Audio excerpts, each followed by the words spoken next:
Okay, so this week for our spotlight game, we pulled Starfox 60 Fur.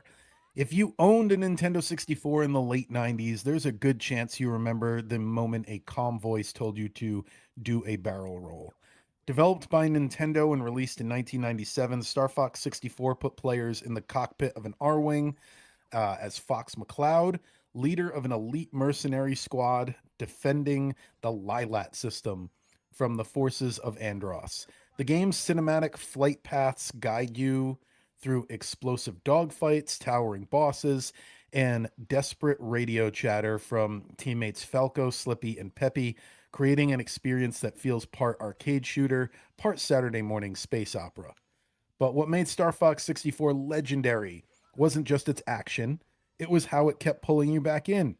Your performance determines branching routes through the system, unlocking secret missions, alternate encounters, and a true ending, whatever that meant for the series.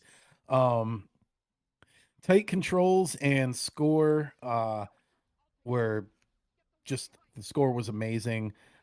Is it on Nintendo Music yet? I don't think it is. Um, I think yeah, it is. oh, it is cool. Okay. Yeah. Iconic voice acting gives every mission personality. And when the campaign ends, the split screen multiplayer turns the skies into a competitive free for all. Nearly 3 decades later, Star Fox 64 still stands as a defining example of Nintendo's ability to blend accessibility, cinematic flair, and endlessly replayable gameplay. I remember this was one that I tried to make the multiplayer happen in our circle, but nobody was ever really into it. I don't think the multiplayer was that good. Um, Leave a See, comment down below on YouTube if you love the multiplayer for this game, because I don't all right, ever. because I have the exact different memory. I thought we did play quite a bit of the We did because multiplayer. I insisted on it, but I didn't feel like Okay. anyone ever really. I didn't. It wasn't like. I don't know. I Like always I could art feel or the room. I could feel Smash. the vibe in the room. Let's play something else. Like Okay. at least that was my memory of it. I could be wrong. Well, I just remember we get some mileage out of it because there's only one multiplayer map. Yeah. So Yeah. the It fact we played it as much as we did is impressive because mhm. we weren't like, well, why aren't there 15 maps? And I mean, all let's this be stuff. honest. If the game had multiplayer, we tried it. Like we played them all, but Yeah. Yeah. sure. No, Like we I played Winback multiplayer a few times. true, Like we played true. them all. I mean, this was nice to pop up because I get to use my N64 controller, but I guess to go Mhm. back to the Virtual Boy thing, you don't need that to play it, so that's nice. But, Yeah. um,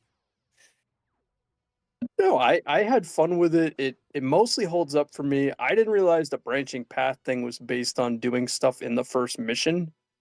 I thought it was you beat the game, and then when you Uh, played it again, you could pick different paths, so I no, it's like misremembered that. very what's the word I'm looking for? It's not clear what you're doing that changes things. It's like you fly Yeah. through certain rings and things like that will change your I think path. the first one is that, and you have to save Falco at a specific point, and I don't know. Hmm. But I didn't realize that. Hmm. I had a few camera issues during like that satellite boss level.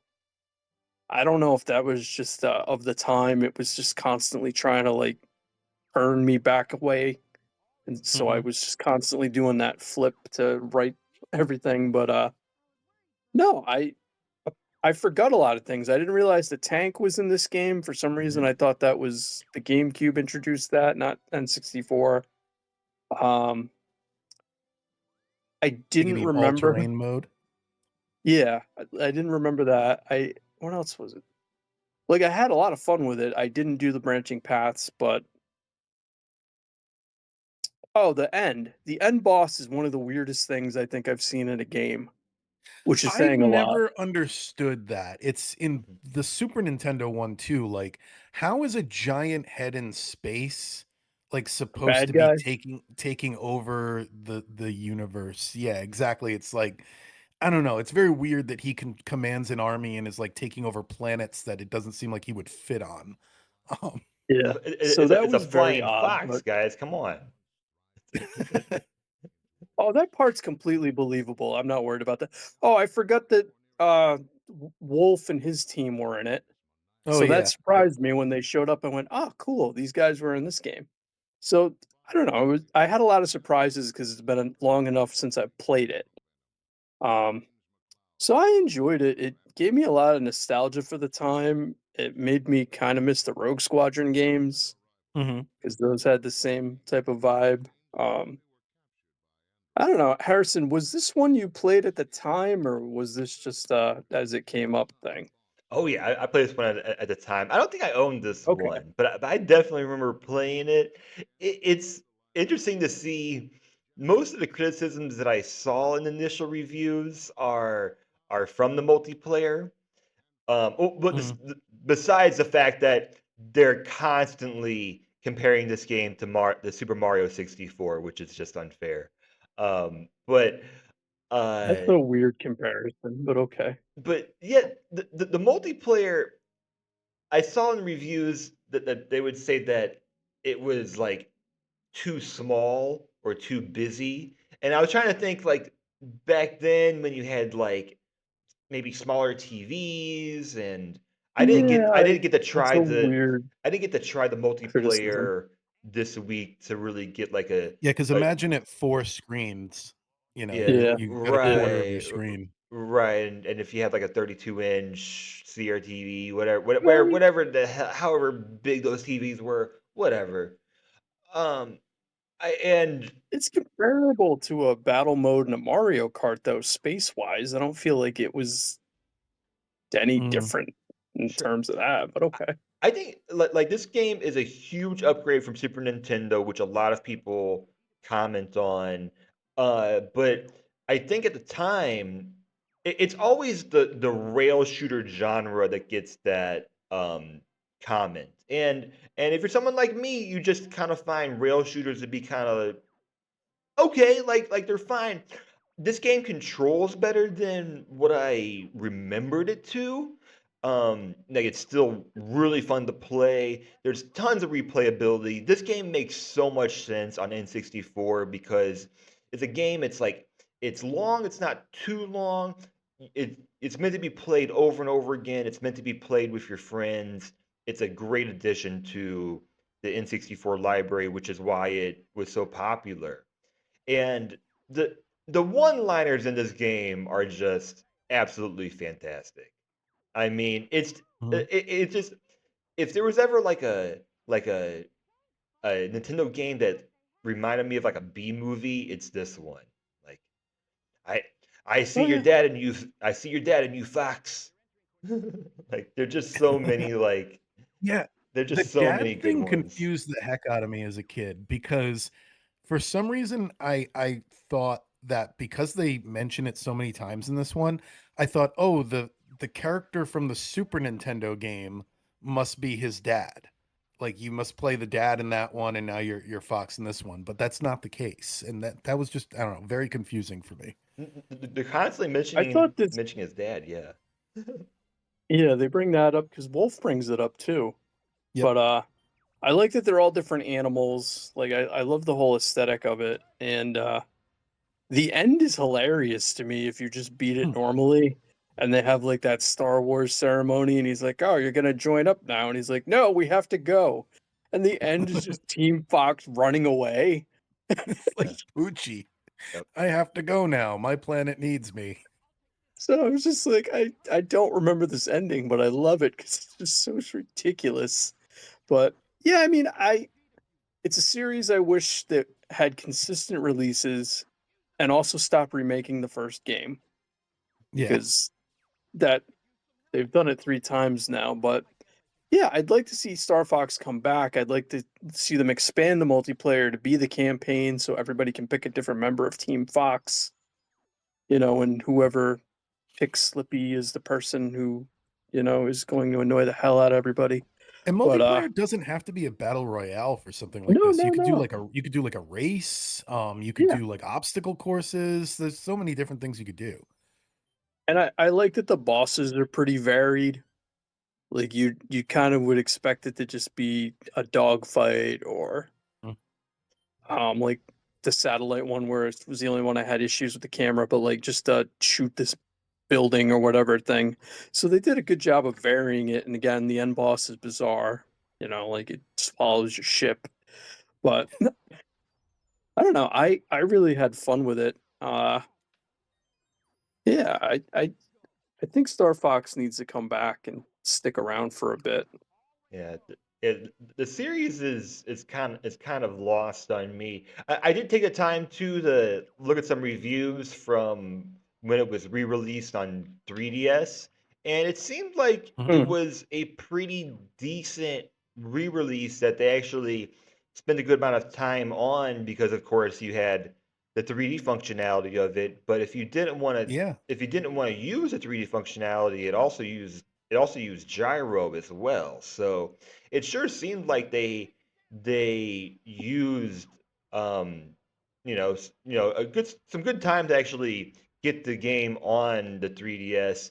But it's funny I that remember people speculated at the time that a lot more Nintendo 64 games were gonna get released on the 3DS, and oh it was yeah, like, no, it was pretty much just this and well that kinda Mario 64 one. it would have made sense because like the 3DS to me was like, okay, we Mhm. finally got a handheld N64. So Yeah. let's go, right? Uh but it's funny that the main criticism I saw of that re-release is that there's no online play for Star Fox. And this is 14 years ago, guys. Like like and I'm like, man, IGN of 2011, I got some bad news for you guys if you're looking for online play because that's the exact conversation we're having this week, right? About Yep. about lack of it. I think this game is hilarious. Did you guys play? I already forgot the names. The ones that came after this, the other Star Fox games. Oh, I played Star Fox Adventure, and, I played a little bit of Assault, but I didn't play the Wii U one, and I didn't play any of the DS ones. No, Star Fox 64 was kind of the end of the road for Star Fox Uh, for me. that's it. Because yeah, I exactly. actually This loved, Adventure. I know it's not technically a real Star Fox game because it started off as something else and they converted it, but I really like Star Fox Adventure. I really hope that comes to the GameCube service at some point. yeah, Yeah, because I'd like to play both of those It's actually. a rare So I game, so but yeah. I think the Wii U one was also just a remake or something. I don't know. The It Wii did U some one, yes, that is the 3rd time they did the exact same yeah, game. okay. They just tried to add all the Wii U capabilities to it, but Yep. yeah, so it comes in at number 57, so respectable. I enjoyed my time with it. I'd probably play it again. This and Rogue Squadron were 2 games that one thing I would do back in the day is I would put headphones on and I would, sit close to the TV and I would turn the sound effects volume all the way up and the volume on the TV all the way up. I would just blast it and I would get in the cockpit mode and act like it was VR. Because that was the best way, the closest I could get to it. And it was just like chaos and explosions in the headphones. Um, and yeah, that this made me remember that this week. That just the ways you would experiment with different ways to play games back then because everything seemed like a possibility. And yeah, that wa and I also used to love that Independence Day level, which is clearly inspired by Independence Day. It's got the big UFO above, and you're doing a dogfight below it. You know what I'm Oh, talking about? yeah, Yeah, yeah. yeah. yeah. That was like my favorite. But anyway, I put this pretty high on the list, because Well, you owned well, it. yeah. Where did you say you had it, Sean? 57. Okay, yeah, I had it considerably higher. This just missed being a top 10 entry for me. I put it at number 11 on my list. Okay. Okay. So it's again a game I owned, so I have extra nostalgia for, but this is the type of game that I will throw on all the time. I run this. I've lost count of how many times I've played this game. And well, I'll Harrison? share mine. This was also the first game to use Rumble Pak. You guys Yeah, got that's true. It any? came with one. You guys got Yep. any memories of that? Because I Yeah, kind of changing batteries. yeah, I kind of take it for granted now. But then I was thinking with the way Nintendo was going, with the direction they're going, I wonder if they would ever go back to the Rumble Pack. Like oh there's a there's what's that new button on your Switch 2? There's a new button on your Switch 2 that does something. Oh, Uh, the game chat thing? Yeah, the game Oh yeah. chat, which requires like subscription, right? There's like the game chat button, but I wonder like if Nintendo would ever like go back to like, okay, now we're just gonna start taking things away again, and oh, you want the Rumble feature? Okay, that's $2. You want Rumble? $2 more. Rumble Pack Eh, trivia. They when they were making GoldenEye, one of the things they experimented with was to change your clip. It might have been the memory card, not the Oh, Rumble yeah, Pack, but yeah, it's the same thing.